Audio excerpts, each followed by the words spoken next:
நவக்கிரகங்களுக்கு பூஜை பண்ணிருக்கேன், சனி தோஷத்துக்கு சாந்தி பண்ணிருக்கேன், கால சர்ப்ப தோஷத்துக்கு பரிகாரம் பண்ணிருக்கேன், சாமியை வேண்டிக்கிட்டு தாயத்தை கட்டி விட்டுருக்கேன்.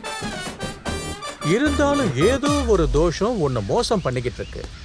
அது என்னன்னு தெரியணும்னா நீ ஒருத்தரை சந்திக்கணும். என்னது, மனுஷங்க பேய் மாதிரி தெரியுறாங்களா? ஆமா சாமி, நீங்க தப்பா எடுத்துக்கலனா இப்ப எனக்கு நீங்க கூட பேயாதான் தெரியுறீங்க சாமி. அதான் சாமியோட பிரச்சனை. நாம எப்படி பாக்குறோமோ உலகமும் அப்படித்தான் தெரியும்.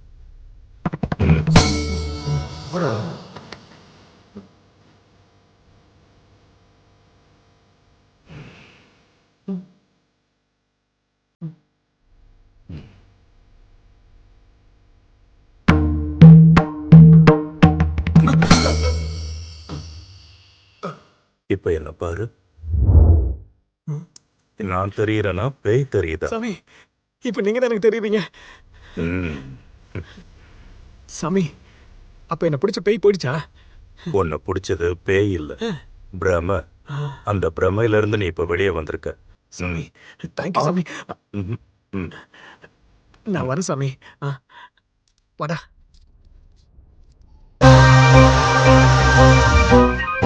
திருடன் வால்மீகியா மாறி ராமாயணம் எழுதினாரு, நான் வால்மீகியா மாறி என் பயோபிக்க நானே எழுதினேன்.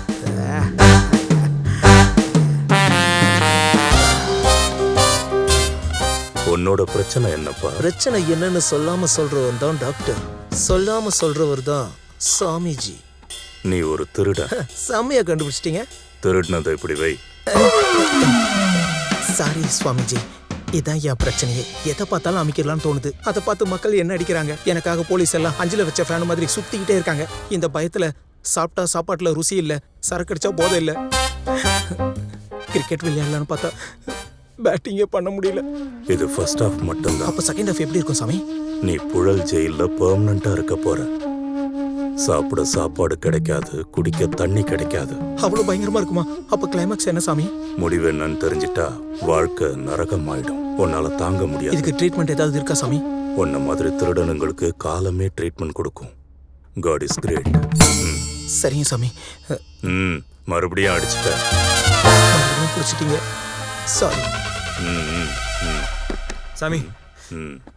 நான் யாராவது கோயிலும் இல்லை, முங்காத குளமும் கிடையாது. நீங்க தான் ஏதாவது ஹெல்ப் பண்ணும் சாமி. நீ ஆசைப்படுற காதல் உன் வாழ்க்கையில இல்ல. குறைகள் இருக்கிற பெண்கள் கூட எந்த குறையும் இல்லாத ஒன்ன ஏற்க மறுக்கிறாங்க. ஆமா சாமி, அசிங்கப்படுத்துறாளுங்க. நீ எந்த பாவமும் செய்யல கண்ணா. உன் மூதாதையர்கள் செஞ்ச பாவங்கள் எல்லாம் உனக்கு சாபமா மாறி இருக்கு. அவங்களோட சொத்துக்களை மட்டும் இல்ல, பாவங்களையும் அனுபவிச்சேதான் ஆகணும். ஏய் களவா!